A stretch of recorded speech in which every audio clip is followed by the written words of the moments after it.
with Dr. Marissa Pay.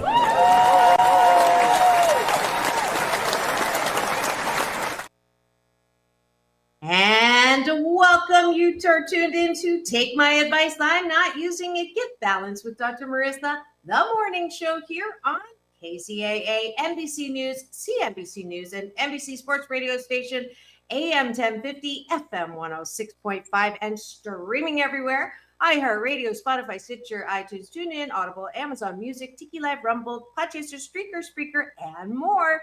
Why so many places? Because I want to maximize my splatter zone for more hope and happiness. So on this show, there is no gossip, no scandal, no K words, no Kanye talk now, formerly, or later. Instead, I want you to focus on your own reality show and how you can be 88% happy. So I have topics and guests. You saw the extended intro. I've had a plethora of fabulous, half the cast of Happy Days on the show because this is about happiness and choosing it. And I picked topics that relate to all the ways in which your happiness can be affected. And I am so delighted to bring to you today a very special guest. It's his first time. We've been trying probably like 5 or 6 years to do this, but that's okay. It's worth the wait. Let me give you a little introduction of this man that you see in my studio hot seat today. One of the best parts of attending the award-winning Secret Knock Business Event of the Year, Yahoo Finance, Forbes, etc.'s list, is the amazing roster of speakers that my friend, Dr. Greg Reed, puts on together every year. And I'm not just saying that because I've spoken on his stage several times as well. But one of my favorite speakers was Gene McNaughton, who was the global VP of sales for Tony Robbins and was one of the few to actually share his stage. Now, Gene was releasing his book on sales success when I was also launching my book, Baby, 8 Ways to Happiness, and reached out to congratulate me on my book signing at Barnes & Noble. And since I collect compliments, we've been friends ever since. Now, Gene is regarded as one of the world's top business growth experts. He's currently on an exclusive assignment with GeoBear, one of the world's largest geotechnical ground engineering companies, where his assignment was to launch GeoBear into the U.S., establish the company in all aspects to prepare it to scale across the U.S. What's most interesting is that he is not a geotechnical engineer and had no experience whatsoever in that field. He's betting his 35 years of experience in growing companies that he could do it again in a brand new industry. Please welcome to my studio today, Mr. Gene McNaughton.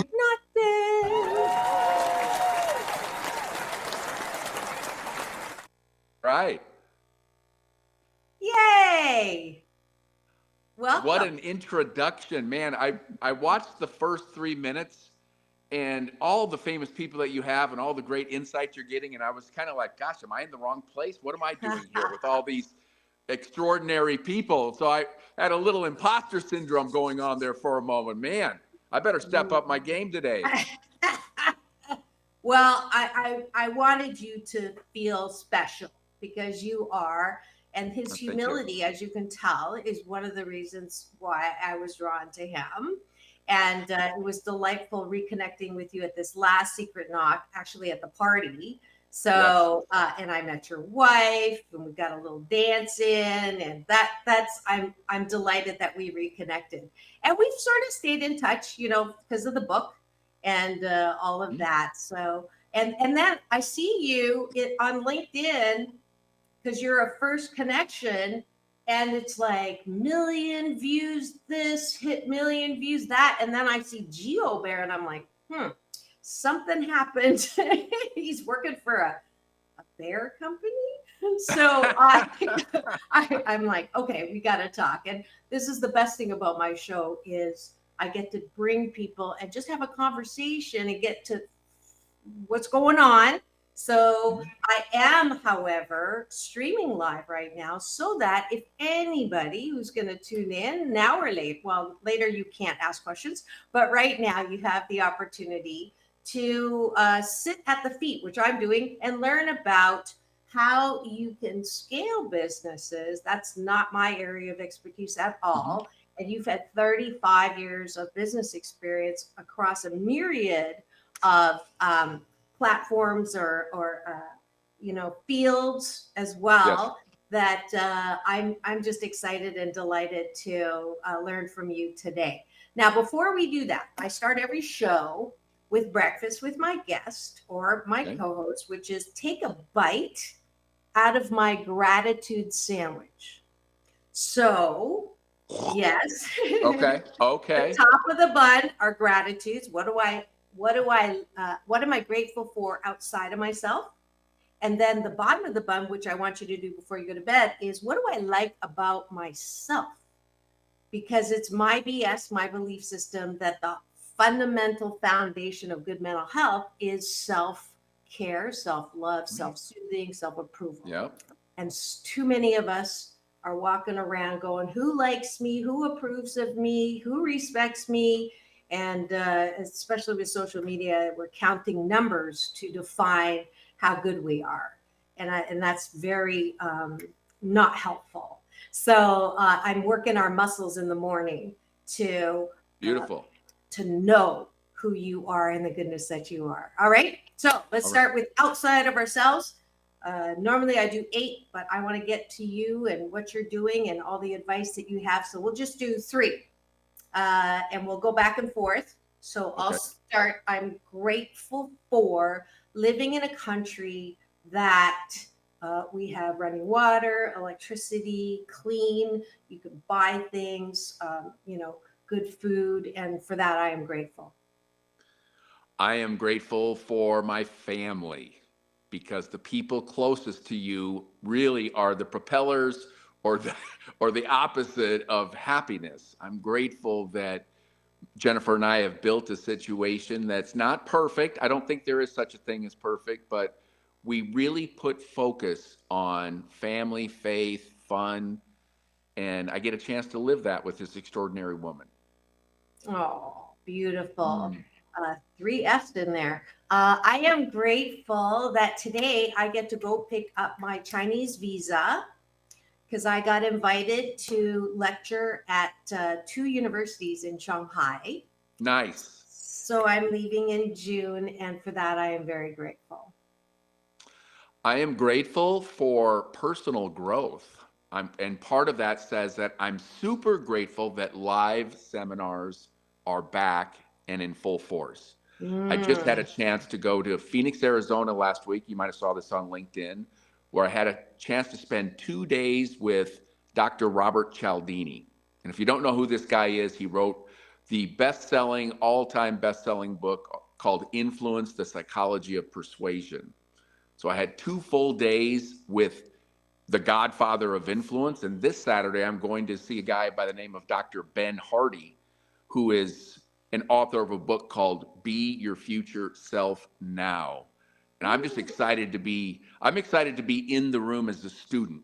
I spent a lot of years being in the room as one of the presenters, one of the teachers, one of the trainers, one of the coaches.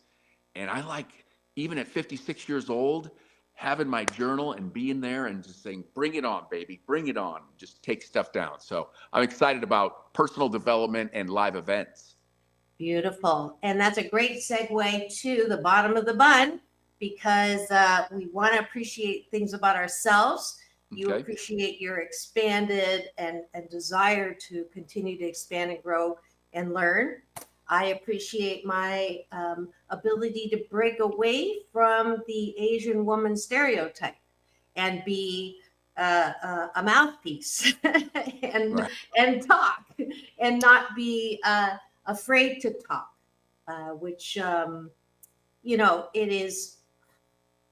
I don't know if I told you about that one huge show that I did with an astrologer who did my, chart or whatever. I'm a reluctant woo-woo, but she said, you're a Leo in 5 planets. And I said, what does that mean? She says, you just can't help yourself. You got to be on camera. You got to be in front. You got to be, and then literally 8,000 pounds of shame that I had been carrying, because every time I opened my mouth, I would hear my mom, don't talk, don't be out there, don't toot your own horn, don't, Mhm. all of that ancestral shame just left me.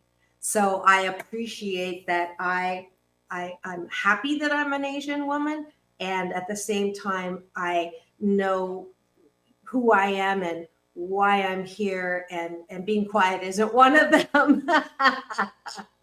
I only know this doctor right here. I don't know that other person. I think we've been running in the same circles for 10 years plus and see each other maybe once a year. Over COVID, of course, we didn't see anybody, but I'm grateful that you are you, period.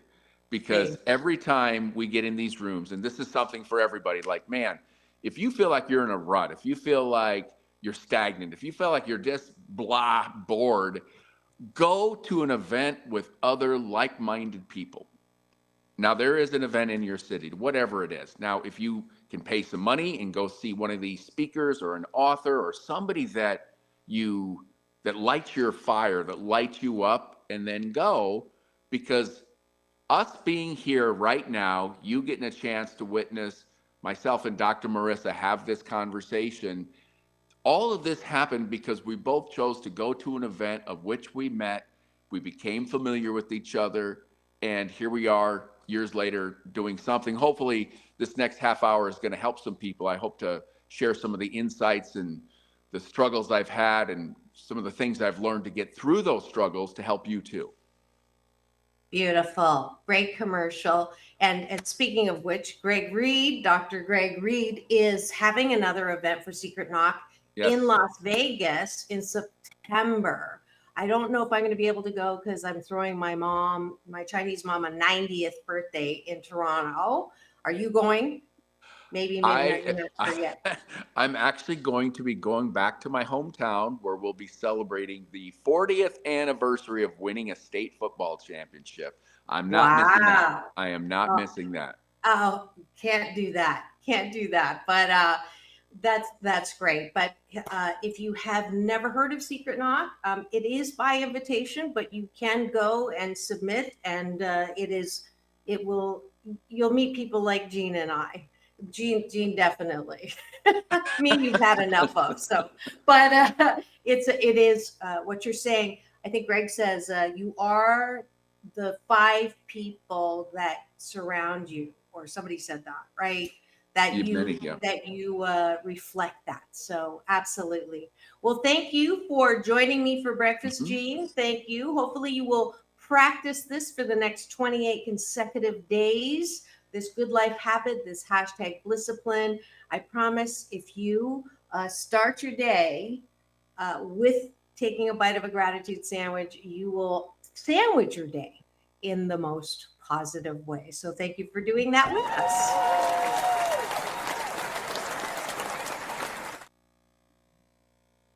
All right, here we go. Business. Let's talk business. Okay. Now, did you know when you were a kid that you'd be doing this? Like, is this something that you knew? Were you a kid entrepreneur? Did you sell newspaper, or how did this whole business deal come into play? Well, I grew up wanting to be a professional wrestler, actually, or a professional athlete, of which that was really how I expressed myself in grade school, middle school, and high school. I loved sports. And I think what I loved as much as I loved the sport and competition was the attention I would get when performance would be good. Once I got into college, I played college football, and I quickly realized that, being a professional athlete was probably not in the cards, and I just had to do something else. While I was in college, I actually didn't really know what a college scholarship was until a football coach, when I was a freshman or a sophomore, said, hey, if you keep going as good as you're going, and if you keep improving and listening to coaches, you could get a scholarship to go to college. And I said, with my background of knowing that nobody in my family had ever gone to college, I didn't think going to college was even in the universe for me. And I said to him, what's a scholarship? And he said, well, they give you money if you go if you're good enough to go contribute and play on the football team. And I'm like, I can do that. I mean, I can go to college. Yes. Well, I went to college. Upon going there, before I went, and you have to decide what major you're going to get. So I went to my school library and I looked up what jobs make the most amount of money out of college. And it said engineering. I said, that's it. I'm going to be an engineer. So I start in a pre-engineering in my freshman year. And it was let's just say, light years away from my smartness. It was way, way, way, way up here. And when you're on scholarship, you have to maintain a certain grade point average or you lose your scholarship. That's part of being a student athlete. And I quickly, after about 2 months, realized engineering is not in my future. And the only reason I say that is because 30 years later, I'm president of an engineering firm. Which I think there's irony. I gotta let that story bake a little bit, but I think there's some weird level of irony. I'm not an engineer. I know very little about the technicality of being an engineer, but I do know how to build a business and hire great engineers and hire great operators and hire great tech people. There's a great book that I encourage everybody here to read if you're in business. The book is called Who, Not How. And what that taught me was I don't have to be the engineer. I got to go find those engineers. I've got to recruit them. I've got to paint the picture of the future. I've got to share with them their level of impact should they join this startup company in the United States. And I've managed to do that over the last 3 years, is attract great talent. But while I was in while I was in college, I decided, okay, number one, making degree engineering. That's not for me. What's number two? Math. Okay, I'll major in math. Well, another 2 months later, I realized that wasn't going to work either. I said, okay, computer programming. That's what it's going to be. And I studied COBOL. And if you're old enough, you know what this is. Pascal, COBOL, Fortran. And I was fortunate enough to have a professor who came up to me after the midterm exams, and he just said, listen, I like you. You're a nice guy. I saw you cheating on the test. I see how hard you're working to get this class right. He goes, I'm just being honest with you. Probably isn't for you. Now, that was a hard conversation for me to hear, but I bet it was even harder for him to say. But he cared. Here's a lesson for everybody. He cared enough about me to kindly tell me something difficult. And I didn't know what to do. And he said, there's a lady named Dr. Pam Mickelson over in the business area. And I said, well, I'm no businessman. He goes, well, you're personable. You're a likable guy. You seem to be outgoing. That's what business is about. And he goes, just go meet with her. And I went over and met with her, and she was the nicest, most welcoming. She said, come join this class. And it was a class on sales management. And I'm like, okay, whatever. I don't know much about sales either. But I'm taking this class, and I'm going, this is easy. What are you talking about? Set a goal. I know how to do that. Inspire other people. I know how to do that.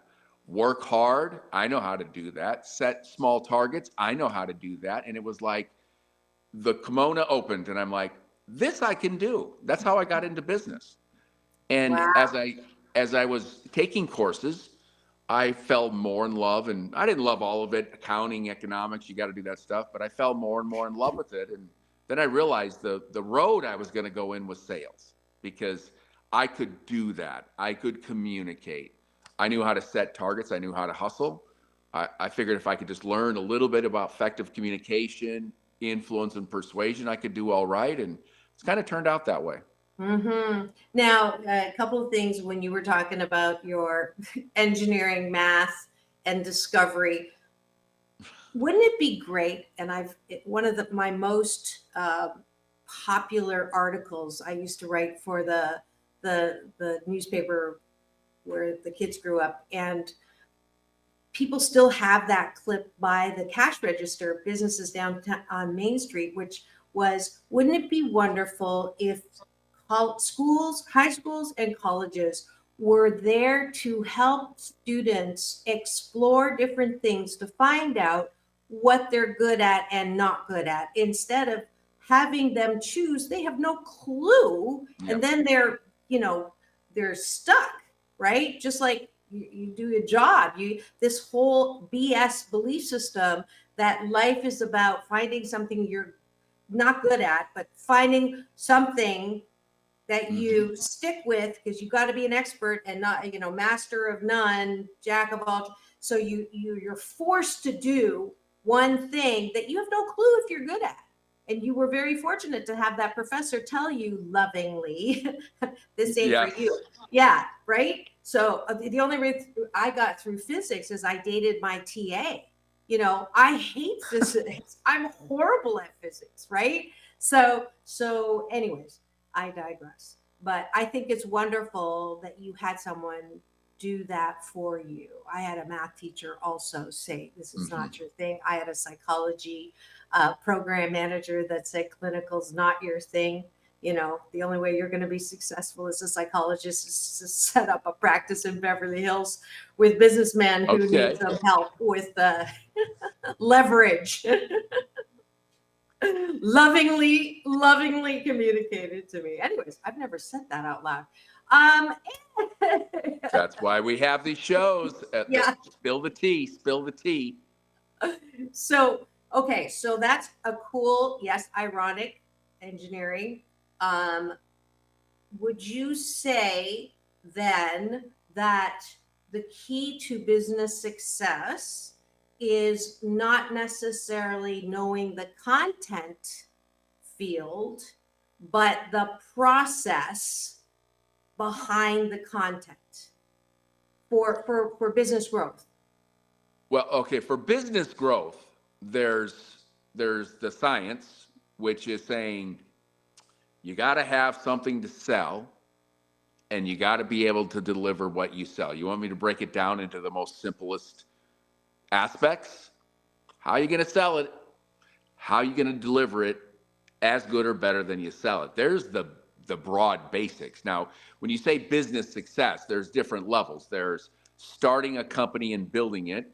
There's having a company that is doing okay, but you make changes in sale and how they market it and how they sell it and how they deliver it, what they do after they deliver it, right? There's all different multiple areas of business growth. But if we're talking building something out of nothing, a startup, which is basically what I've done with GeoBear. Yes, it's a 40-year-old company in Finland, but it's a brand new company in the United States. Now we're 3 years old, so it's not brand new right now. But step number one, identifying what it is you're going to sell. And the step before that is identifying the problem in the marketplace that you can uniquely solve. If there's no problem, then you're going to have a hard road. Now, what intrigued me about coming into this business in Southern California is that dirt always moves. There's always going to be shifting, whether it's tremors and earthquakes, whether it's too much rain, whether it's too much drought. Earth always moves. The problem that gets solved will always be a problem. It will never not be a problem. So that's step one. Are you going into something where there's a problem? Yes. Does it permeate, meaning happening recurrently? Yes. Great. So let's get in the middle of that. I like the way you turned. Usually we think of problem as a negative thing or a bad thing, but in this case, it's a good thing because you are solving a problem with your service or product, right? Yeah, I mean, even if let's just take some different examples. If you're a coach, the epitome of what you do is using your language patterns and your questioning tactics is you elicit the real problem of the person that is considering hiring you for a coach. And once you understand their current state, then it's a simple matter of saying, okay, where do you want to be?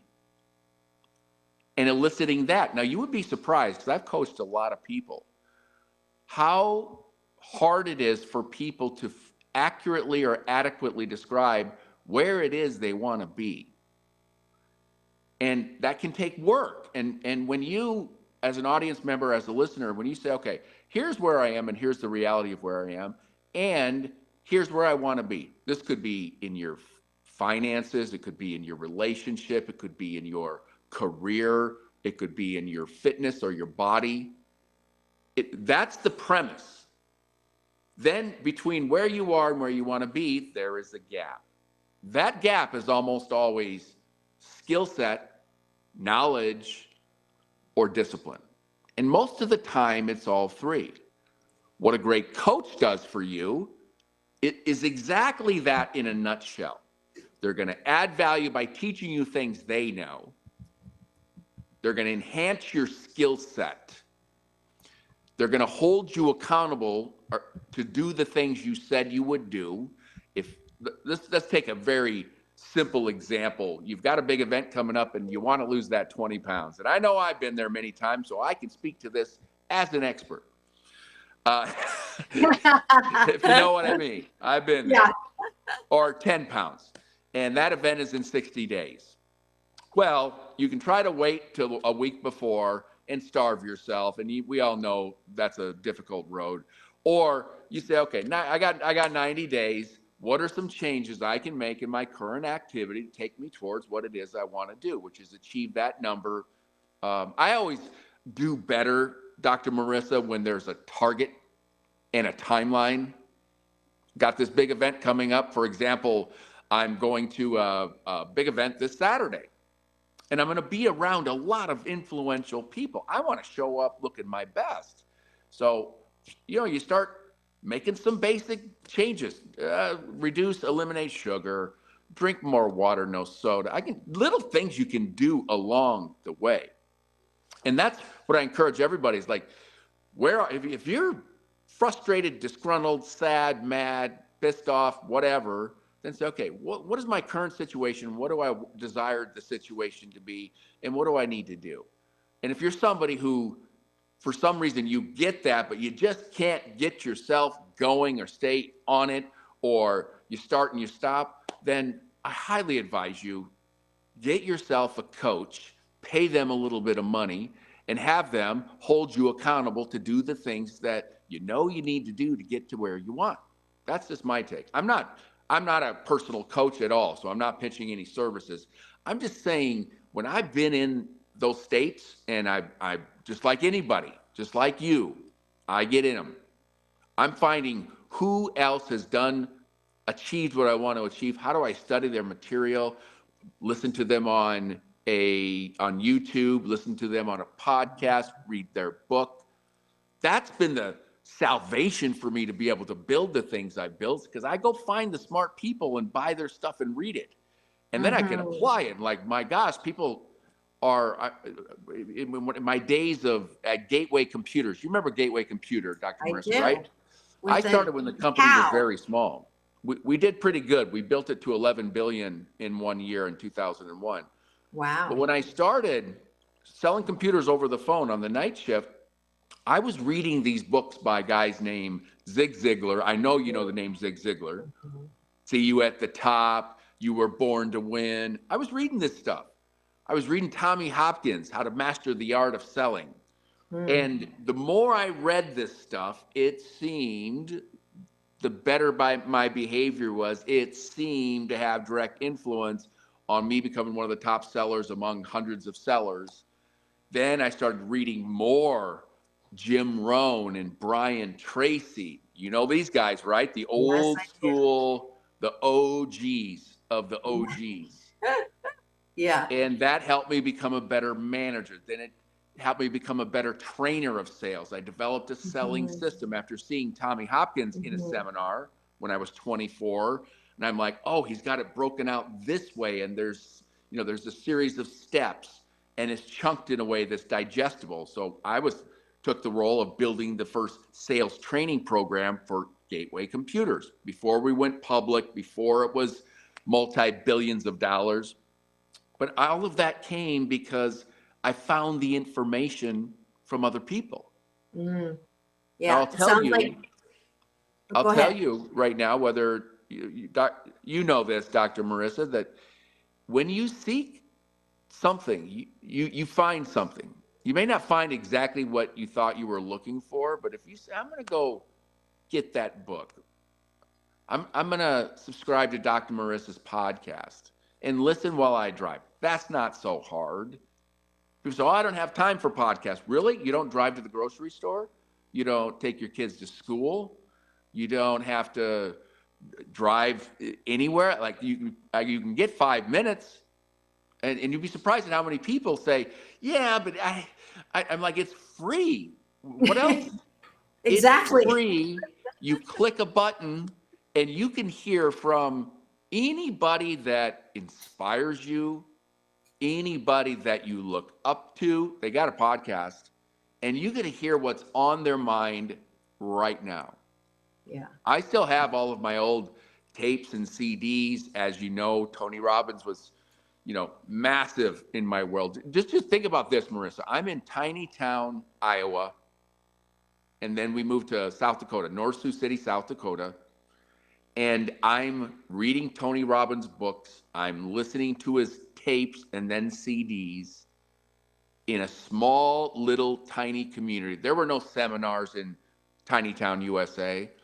But can you imagine the fact that 15 years later, I get, out of the millions of people that could be called, I get the call to come and work. I was hand-selected, hand-recruited to go be Tony Robbins' right-hand man. That's How amazing. does that happen? Well, that happens. I think the foundation, what I'm hearing is you don't think you know everything. You know that you can learn. You want to learn. You want to expand. You want to learn from other people. You're not afraid to say, I don't know, and let me figure out how to know. And it sounds so commonsensical and sounds so like, of course, why wouldn't you do that? But there's a lot of people out there, either they're afraid to do it because they're perfectionists and don't want to fail and can't admit that they don't know, or they have such a horrible past that have defined who they think they are, what happened to them, and therefore I'm not worthy, or I'm a piece of shiitake and this is my lot in life, or they're afraid to fail and look like an idiot. So there's just three. I'm sure there's more, but if you're listening, our resident preacher right now, if you want something, if you want to get somewhere that you're not, where either emotionally, intellectually, mentally, physically, then go find someone that you would like to learn from, because they're practicing what they teach. That's another whole topic. But there's so much for free. We're so fortunate. Oh my God. YouTube, social media. It's no longer people who bash it. It's like you're missing out here. We don't have to go to an encyclopedia, if you remember those days, to look things up. Now we just say, hey, my assistant Google, what is blah, blah, blah, blah. And then you get a plethora of stuff. We live in such a content rich, and you have to use some discernment. Where's the news coming from? But the fact that you can grow and expand free from the comfort of your car or your office or your computer, your smartphone, whatever it is, it's amazing. So, gospel according to Nike, just do it. 15 minutes a day. That's what I coach it. Just 15 minutes a day. Let's just make the start. And if you're wondering who's in my studio today, this is Take My Advice. I'm not using it. Get Balanced with Dr. Marissa, the morning show here on NBC News Radio, KCAA, home to the Asian Oprah, AM 1050, FM 106.5, and streaming everywhere, iHeartRadio, Spotify, and of course, my show Central for the past 629 consecutive weeks. Nice. But who's counting? Podcast number 1166. I do have a very kindred soul. It's funny, you meet people, you automatically connect. You don't even see them that often, but you just know they get you, you get them, and it's such a delight to catch up with him on the show today. His name is Gene McNaughton. He was, as you heard, the right-hand man for Tony Robbins. That's what triggered my ear when he was first introduced on Greg Reed's Secret Knock stage. I think I was speaking that year, actually sharing that particular, and that's how we connected as fellow speakers. And it's been, I didn't realize it was 10 years though. I'm hashtag ageless, so are you. But he is now the president of GeoBear, a company based in Finland. I didn't know that, who hired Gene to take their business global, starting with coming to the States. And he is enlightening us with what it takes if you want to be a business or a success in business. He's giving recommendations on books, as well as what are the actions and the thinking behind success is what I'm hearing. It doesn't matter what field is, but if you would like to be a success, you can't just sit and meditate and eat bonbons or have ice cream under your covers. There's things you have to do. And the three things I started, you close the gap with skill, discipline, and what was the third one? Knowledge. Okay, that's the one I'm going to put this up. Yeah, let's review it again. It's like, be honest where you are. If you're feeling frustrated, down, unhappy, if you're feeling just blah, then I say, okay, and you don't want to feel that way. I think there are some people that are completely happy feeling that way, and I just say, do you? It's all good. But if that's not you, the simplest way to get it, this is not, I didn't make this up. This is the stuff that I learned, and very basic. Where are you? And be honest with yourself. And where do you want to be in a timeline?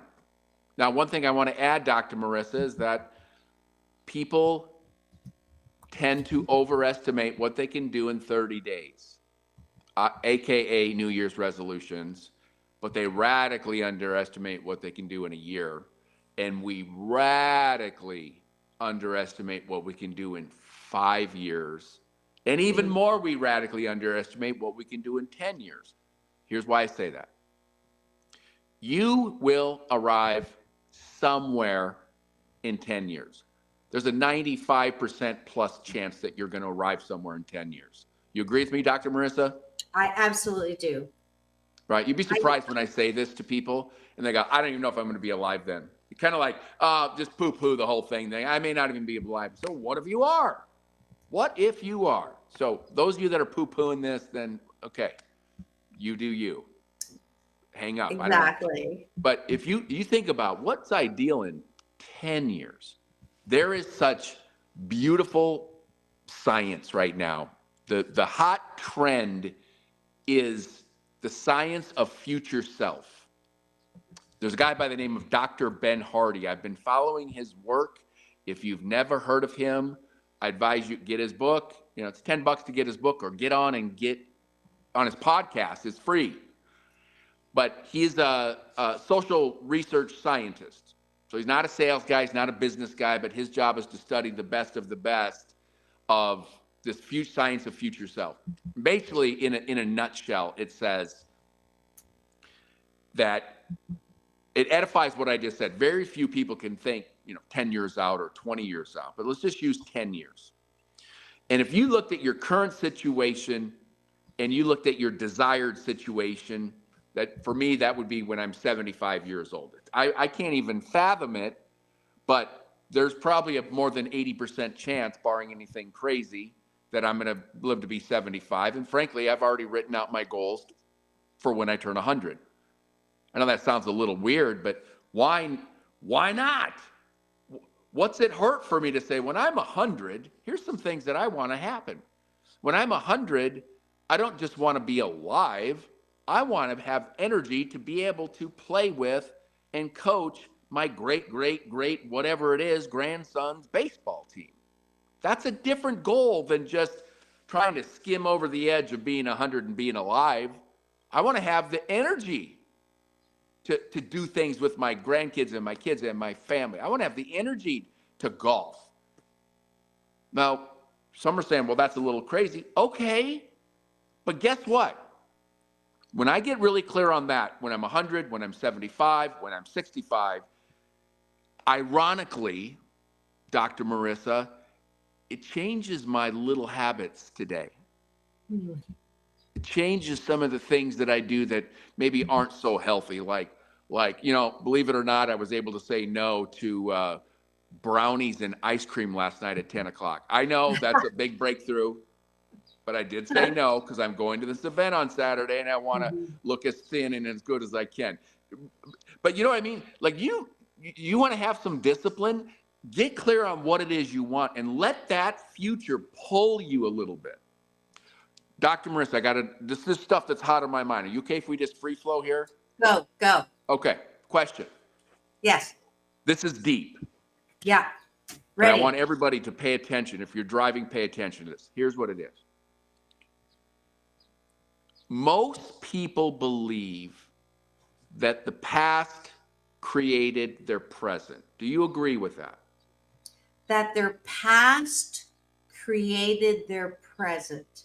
It shaped the present. Yes. Okay. It shapes your present. Yes. Yeah. Okay. Now, I would argue, and I want you to think about this, that it's that it is your present that shapes your past. That's an interesting way to look at it. Why? So what you think now reflects how you see your past? You get to choose how you frame the past. Correct. Okay. So we're on the same page on that one. Yeah, you get to choose how you frame your past. Did your past happen to you? Oh, I got divorced. This person stole money. I'm not a good public speaker. I tried getting up in front of that group and I stumbled on my words. I started this job and I got fired. Now, if I only thought about that in my past, of which all those things happened, my friends, I would have a pretty shitty present. Oh, we got to watch FCC here. Forgot. Sorry, I thought we were on podcast. Hopefully JD caught that one. I forgot to remind you. Okay, I'm just saying this, that you can frame and shape your past the way you want it, and you can do it in a way that serves you. The challenge is most people will dwell on their valleys, their challenges, their problems.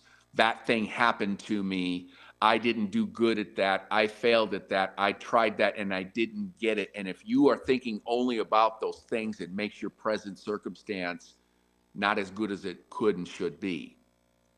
That if you can start 100%. looking at your past as serving you, and I was coaching, I am coaching, I do take on a client now and then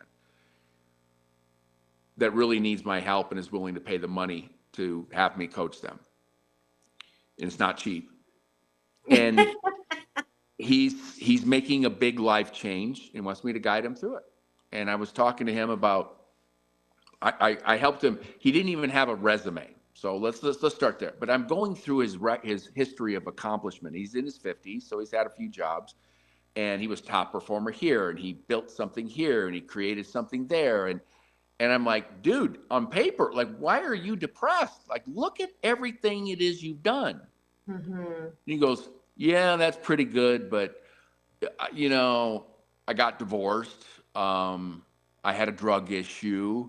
And I can just see his whole physiology. All he's thinking about are all the negative things that happened to him in his life. And if there's anybody watching this, you've had negative things happen in your life. I have. Dr. Marissa has. It's not all sunshine and rainbows, but the people that really make it are the ones that can compartmentalize that and say, okay, that happened, and that's okay. Because now, you think about these language patterns.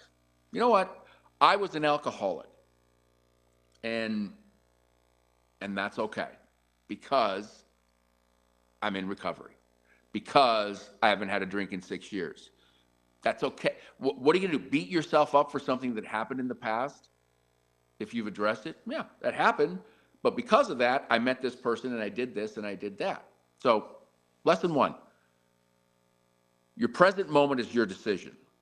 Your present mindset is your decision. And that decision really comes based on what it is you focused on and shaping your past. Yeah. Now, the second thing to think about is you want to really get inspired is give yourself an inspiring future. You mentioned success, and there's a lot of varieties of success. Here's a simple way to look at it is progress towards something worthwhile. That's when I feel successful.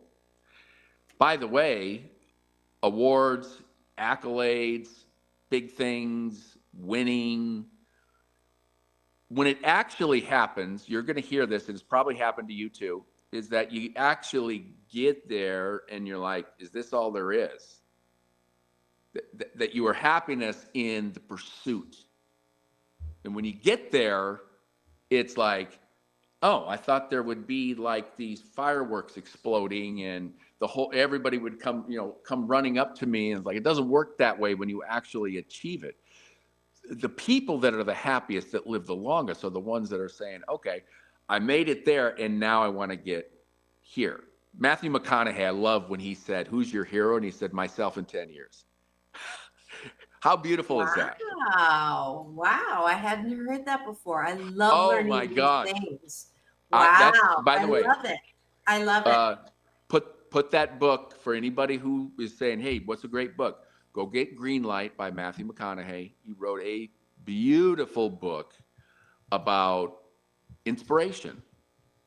You see Matthew McConaughey, he's won all these awards, super handsome guy. He was in the gutter and in the pits and did some stupid things, but he was interviewed, and I saw this interview and he said, who are your heroes? And he said, myself in 10 years, because that guy's going to be something special. Yes. He understands this future self concept. Yes, he does. And if you've just tuned in and you're wondering what's going on in studio today, I have a very special guest on with me. His name is Matthew McConaughey. No, his name is Gene McNaughton, and he's drawing gems from different people and just sharing with us more than business success. It's about success and personal success and interpersonal success, which is, I love that we're talking about this. He's like preaching to the choir. He's emphasizing things that I'm always asking you to consider.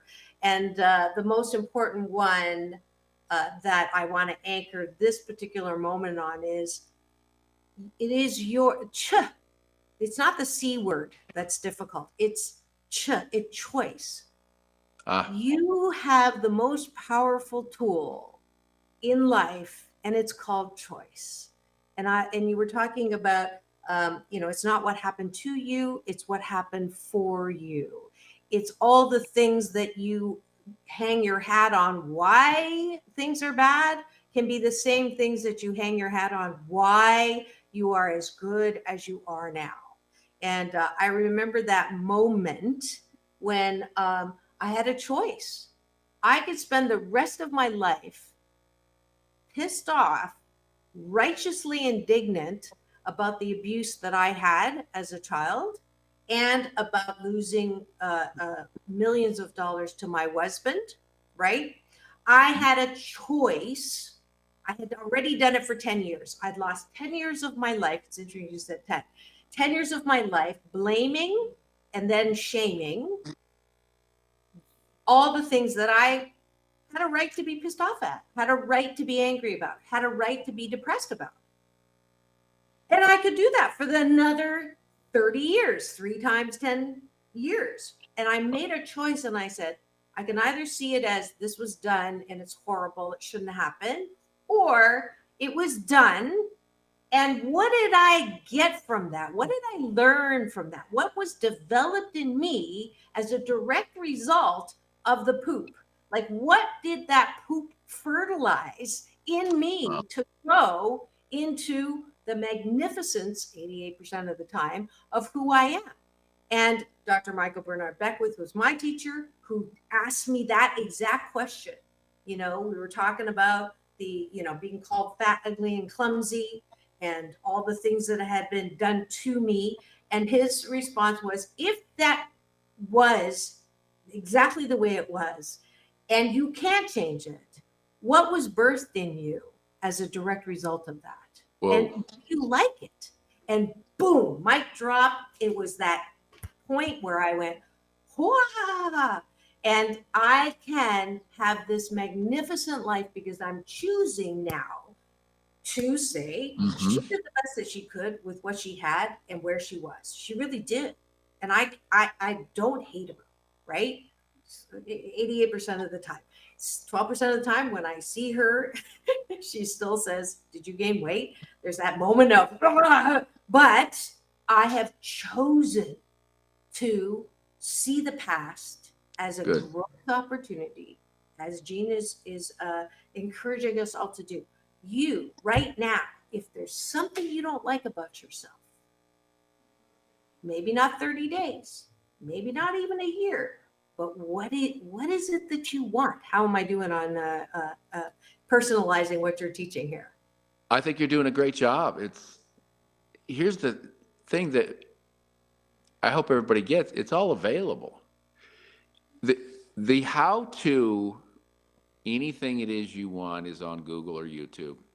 Like how to reprogram my remote that's 10 years old. I found that on YouTube, fixed it. Yeah.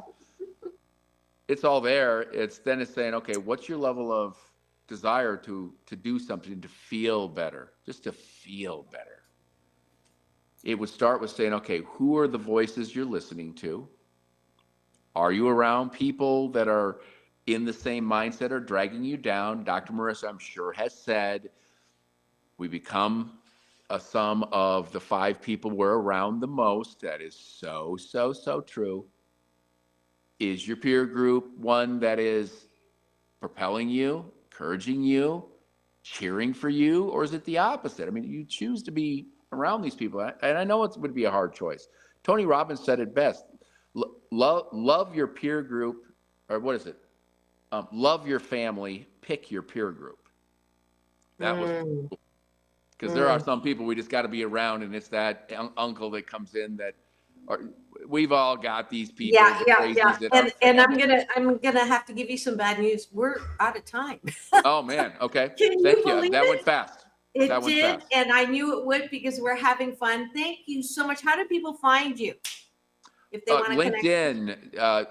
LinkedIn, Instagram. It's all the same. Gene McNaughton, one word. Yeah. He's all over. I was smart enough to get that done right away, so it's just my name.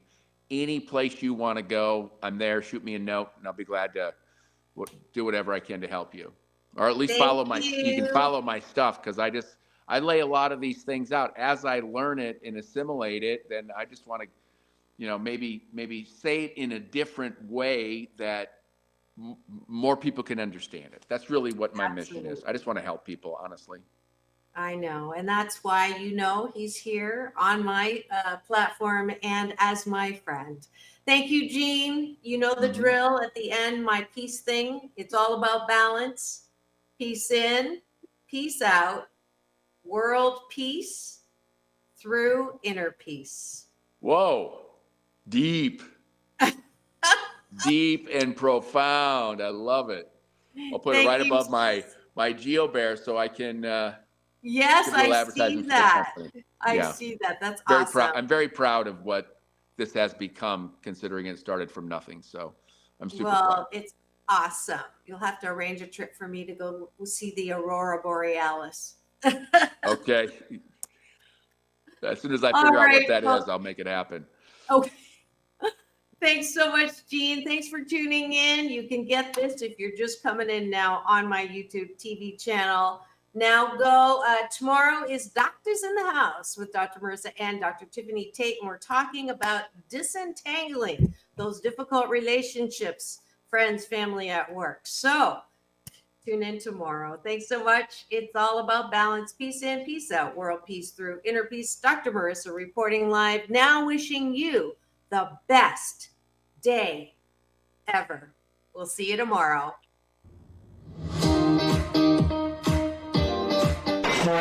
You're on board KCAA's Inland Talk Express. KCAA, Loma Linda, 1050 AM, the station that leaves no listener behind.